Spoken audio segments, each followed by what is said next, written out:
If you like medium format cameras, trees and fog and sunrises, then this video is definitely for you. Welcome, my name is Stephen.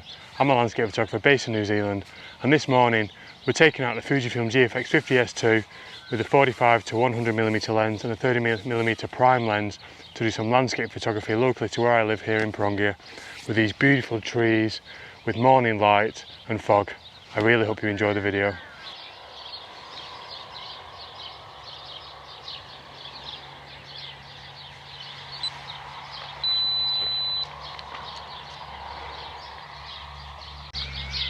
Well, good morning. And yet again in Pirongia where I live, we've been blessed by the fog gods and the subtle morning hues as the sun rises. And just here I found a lone tree off in a farmer's paddock that's recently been sowed with a seed, and the grasses are just starting to pop up, so there's some nice leading lines in the foreground. And off in the distance there we've got a nice lone tree that's surrounded by beautiful soft fog that's being backlit by the rising sun of the morning. What a beautiful morning this is.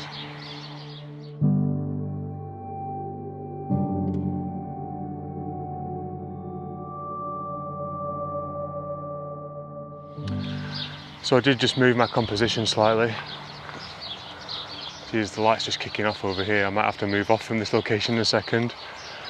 I just took a photo of a kiwi barn there, off in the mist, a wool shed, farmer's shed, whatever it is. Don't really include man-made structures in my compositions, but I got a comment recently suggesting that maybe I should photograph some wool sheds, so there you go, a wool shed hiding in the fog that's been backlit by some beautiful morning light.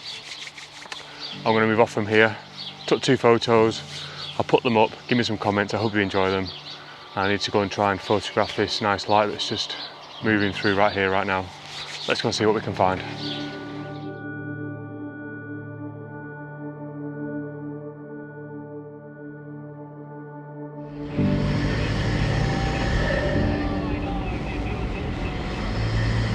So I did just capture another shot here of this gnarly looking tree that's being backlit by the sun. You can just see behind me here. It's quite bright.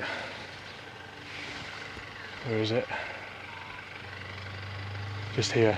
There's a nice looking tree, and I was just capturing it in a way that as the sun was rising I was framing the branches around the sun, so essentially the tree was framing the sun. It just looked quite nice, and I just got it just as the sun was cropping up and the mist, the fog was diffusing all the light, and then this tree just here was like a silhouette.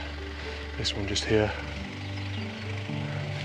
looked quite nice. I took a few shots. I had to hand hold it because I was really low in the ground, my knees all wet, and yeah, ISO 200 in-body stabilisation handles it no problem. I'll put up an image, I hope you enjoy it, give me some comments. The light's coming up now and the fog is thinning out a bit, although it is still quite thick over here. Let's just do that a second. Just over here you can see there's the tree there. Fog, thick fog just over here. So we're gonna have a bit more of a drive around, see what we can find.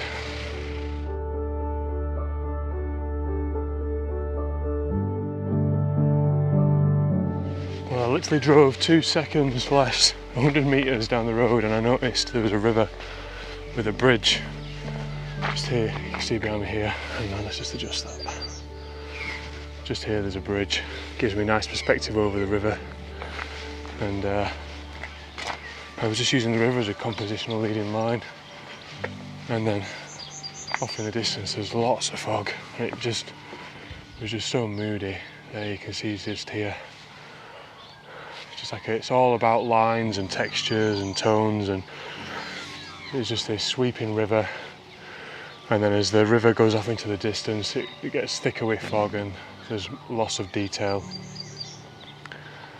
And there's some nice shadows and reflections and stuff going on in the water. Did unhold it, running gun style this morning, because I don't reckon this fog's going to hang around and the light's coming up as well. So I guess that's one of the beauty things about shooting with the Fujifilm GFX 50s II. You can run and gun, because it's got in-body stabilisation, and optical image stabilisation in the 45 to 100mm lens. Let's see what else we can find. Hope you enjoy those photos. Give me some comments.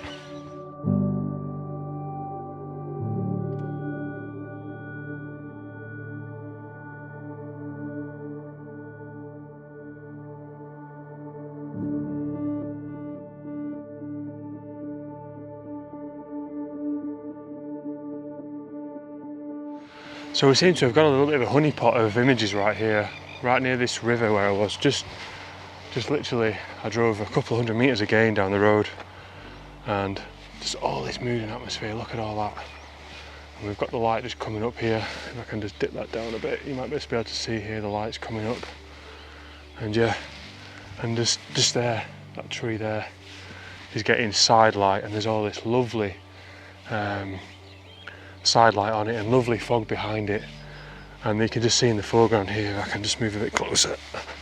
In the foreground here, all the grass is catching the side light, and there's a couple of cows down there, which I think adds quite some nice difference to my photos. I don't usually include animals as well either, neither buildings, so today's a bit of a first actually.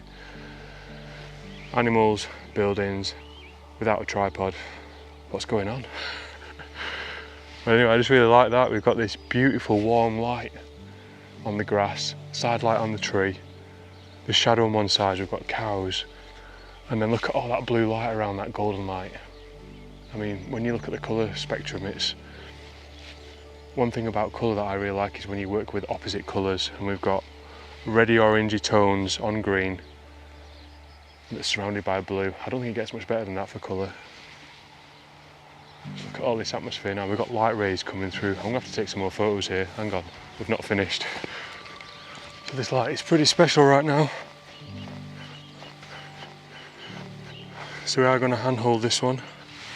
And the good thing about having this tilt screen is I can get the camera above my head, because I need to lift it up so I can see the base of that trunk. Just need to move a little bit forwards. That's it. Make sure it's nice and level, beautiful soft light, some light rays coming in from the right hand side. Focusing on the tree, F11, ISO 100, handheld, shutter speed is 1/110th of a second. And it's as beautiful as that. Would be better if I a little bit closer, but we're going to work with that. Such beautiful light here right now. Look at it. Tremendous, as Gavin Hardcastle says. This is beautiful light. I'll put the photos up. I took a few here. I hope you enjoy them. Give me some comments. Look at the light rays coming past that tree now. I don't know if you can see that there, right there. Might just have to grab a photo of that. That is pretty special. I'll put some photos up. I hope you enjoy them. Give me some comments. We're going to try and capture some more photos.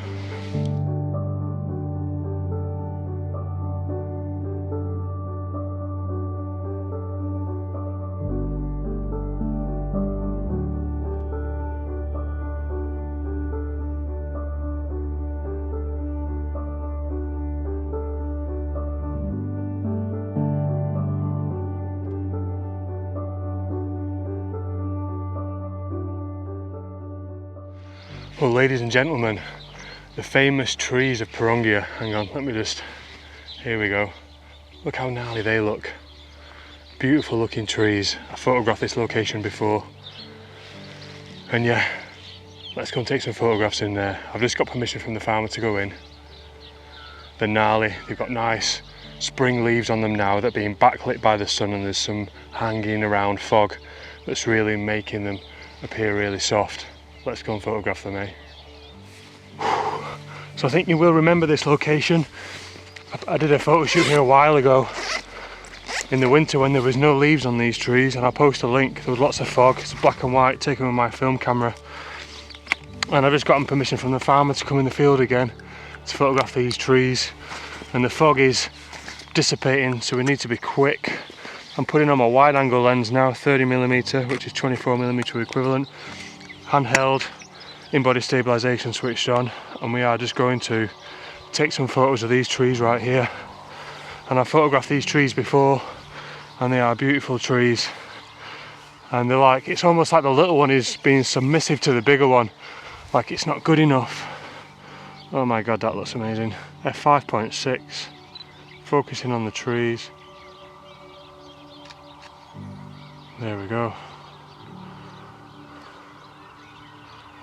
I'm just going to readjust my composition and just tweak this a little bit.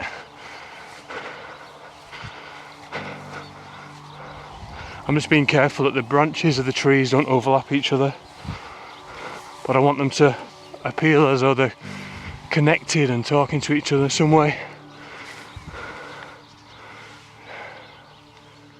That side light is making these look absolutely beautiful.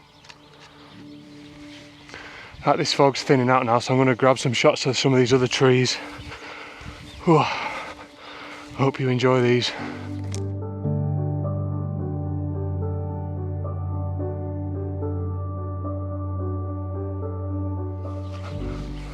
My feet are absolutely drenched because this grass is really wet.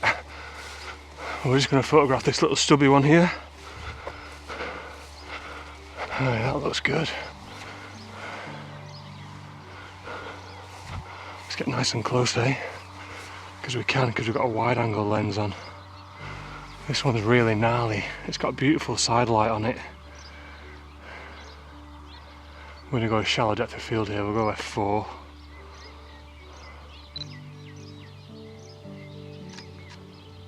Yeah, that looks, just going to check it's sharp. Yeah. Just going to bump my ISO up a bit. It looks a bit soft from the ISO 100, ISO 200.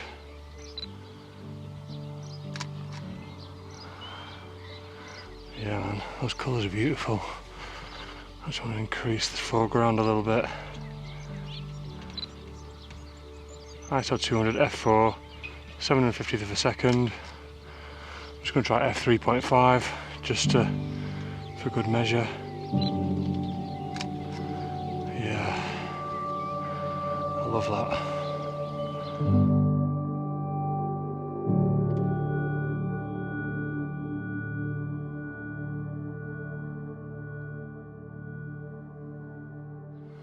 Nice and sharp.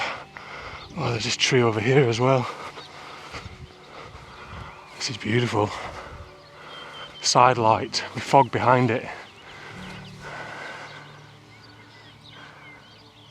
Oh yeah. Look at the mood on that. I just need to adjust that a little bit. I'm a lower so there's no interference. I don't want any of the branches interfering with other trees around. Just a little bit too close. There we go, we've got the camera tilted up. F3.5, 3,500th of a second, ISO 200.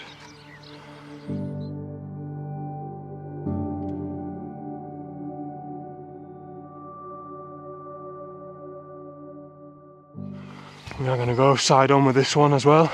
Oh yeah, that is just beautiful. Really exaggerate the shape of this one, get down low. That's the beauty of working a wide angle lens, you can get close and really use it to emphasize your subjects.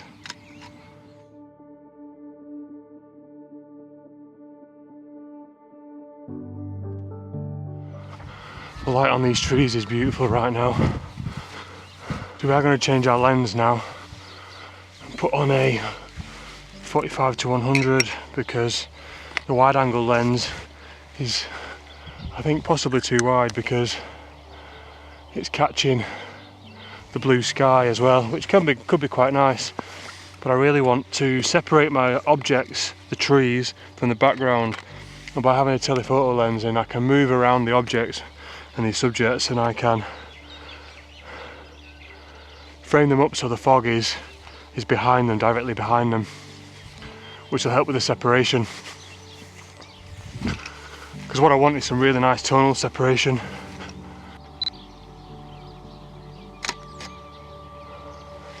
That's beautiful.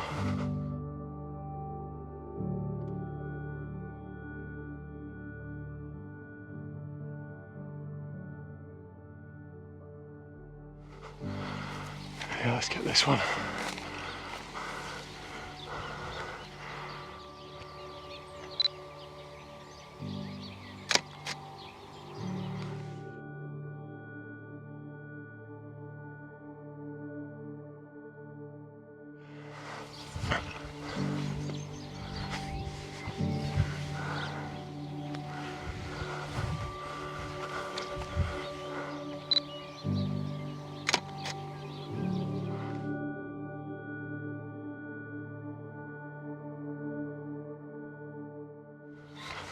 Look at this tree here. Look at that beautiful play of the light on the side of it and the shadows that are crossing it through the, going through the grass and that fog behind it. How special is that? I'm gonna have to grab a photo of this one. Got my 45 to 100mm lens on here and we are just kneeling down a little bit. A bit too much. Zoom in, a little bit out. Focusing on the tree. That looks good. ISO 200. F4. Oh. I'm just going to increase my aperture to 5.6 for that one. Because we've got a telephoto lens. Just make sure all those leaves are nice and sharp, there's no wind. There we go. That's beautiful.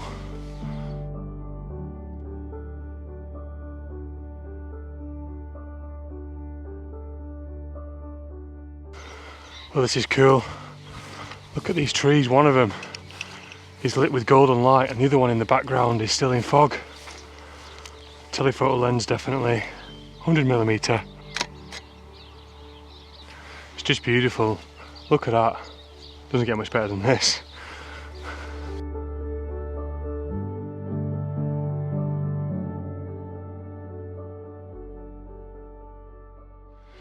Wow, those trees were amazing. Can't believe how good they looked through that viewfinder then. They were looking really good on the back of the LCD screen. I really hope they turn out well. I'll edit them, I'll put them up. I hope you enjoy them. Give me some comments. Yeah, the fog's going now. There is still a bit down here. We will drive down there and see what we can find. But yeah, what a morning.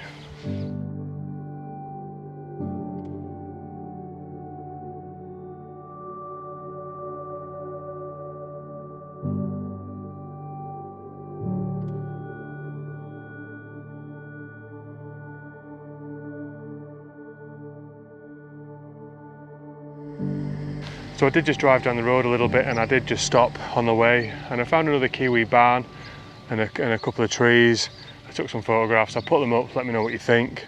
And as I drove down the road further, the fog changed and it's now gone really thick and my mindset's changed now from colour to black and white because of the density of the fog.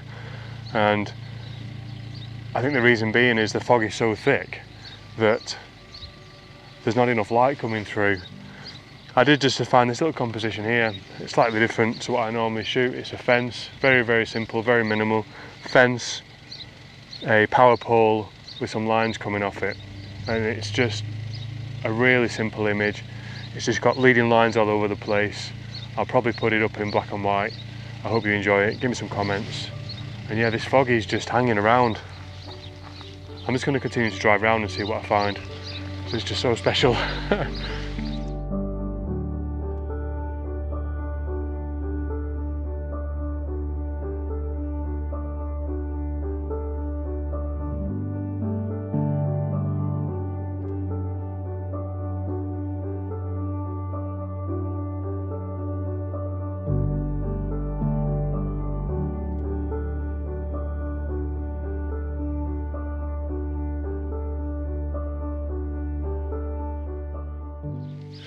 So I did just find this beautiful little lake, just here you can see behind me, and it's really small and there's all this fog around and the fog's moving across the water and it's a very minimal shot. There's just a hillside here, some reflections, some very slight ripples on the water, some fog above it, some fog moving across the water.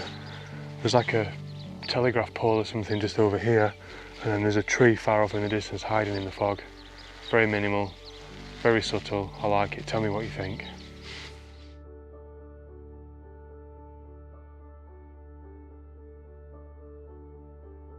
Well, this is quite a nice little scene here.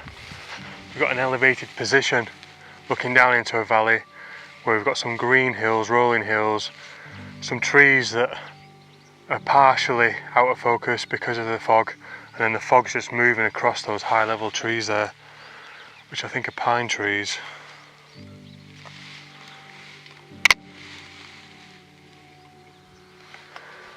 So we're at 100mm, f16, although we probably don't need that, we'll go f8. We're focusing on the trees there in the distance, in the middle of the image. ISO 200, f8, 90th of a second.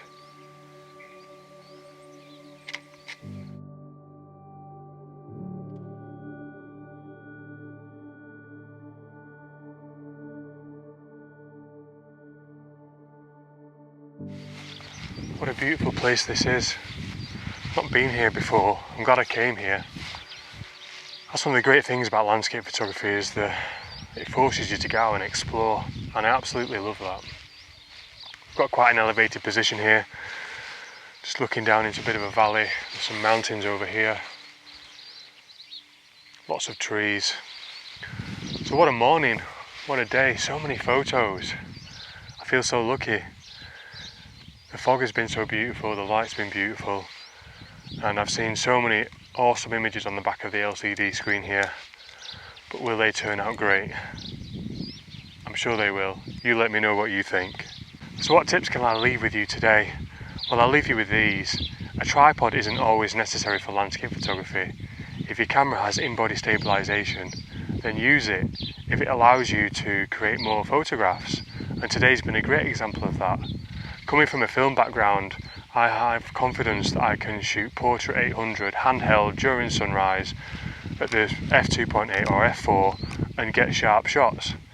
So with a digital camera and IBIS, then I know I'm confident that I can handhold and get sharp shots.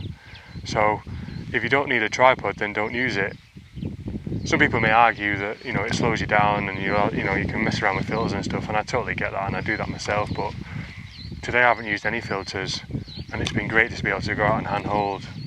The second tip I'll leave you with is when you are making photographs, look out for strong tonal differences between your main subject of interest and the surrounding landscape.